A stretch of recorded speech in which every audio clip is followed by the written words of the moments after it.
సంతోషకరమైన జీవితంలో పెద్ద ఎత్తున విషాదాన్ని తెచ్చిపెట్టింది. గత 2 రోజుల నుంచి నేను కానీ, మా ఉప ముఖ్యమంత్రి గారు కానీ, మా మంత్రివర్గ సహచరులు, ముఖ్యంగా మీ నాయకుడు పొంగులేటి శ్రీనివాసరెడ్డి గారు ప్రజలకు వచ్చిన కష్టాలను, ప్రజల యొక్క సమస్యల్ని పరిష్కరించడానికి రాత్రి మొత్తం నిద్ర లేకుండా గ్రామాలలో తిరిగి మీ అందరికీ అందుబాటులో ఉండి ఆదుకోవాలన్న ఆలోచన చేయడం జరిగింది. కొంచెం తెరిపి రాగానే నేనే స్వయంగా పాలేరు నియోజకవర్గం పోలేపల్లి గ్రామం రాజీవ్ గృహకల్ప అంటే డాక్టర్ వైఎస్ రాజశేఖర రెడ్డి గారు పేదవాళ్ళ కోసం, పేదవాళ్ళను ఆదుకోవడం కోసం, పేదవాళ్ళు ఆత్మగౌరవంతో బ్రతకాలన్న ఆలోచన కోసం, మీరు బాగుండాలి, మీరు ఆత్మగౌరవంతో సమాజంలో తలెత్తుకొని తిరగాలి అని ఈ రాజీవ్ గృహకల్పన నాడు డాక్టర్ వైఎస్ రాజశేఖర రెడ్డి గారు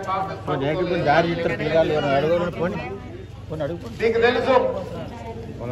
పొంగులేటి గారు ఎమ్మెల్యేగా మంత్రిగా అయిన మరుక్షణం ఉత్తమ్ కుమార్ రెడ్డి గారు సాగునీటి పారుదల శాఖ మంత్రిగా, మట్టి విక్రమార్క గారు ఆర్థిక మంత్రిగా తీసుకున్న మొట్టమొదటి నిర్ణయం ఖమ్మం జిల్లాలో మీ మున్నేరు వాగు రీటైనింగ్ వాల్ కట్టాలి అని ఎంబడే 650 కోట్లతో టెండర్లు పెంచి పనులను ప్రారంభించడం జరిగింది.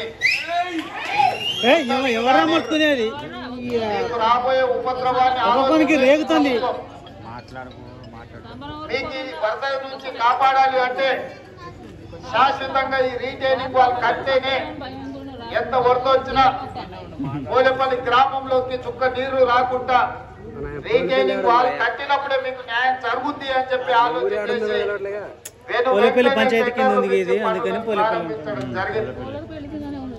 పనులు పూర్తి కాకంటే ముందే మన దురదృష్టం అత్యధికంగా వర్షపాతం దాదాపుగా 40-42 సెంటీమీటర్లు.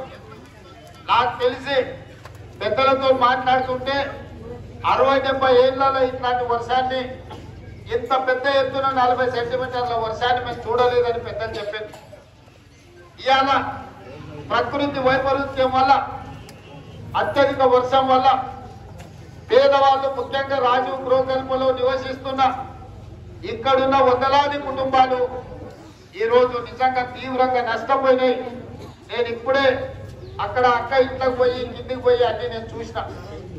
పాపం 10 అడుగులు ఎత్తు నీళ్ళు వచ్చి సర్వం నీళ్ళలో మునిగిపోయింది.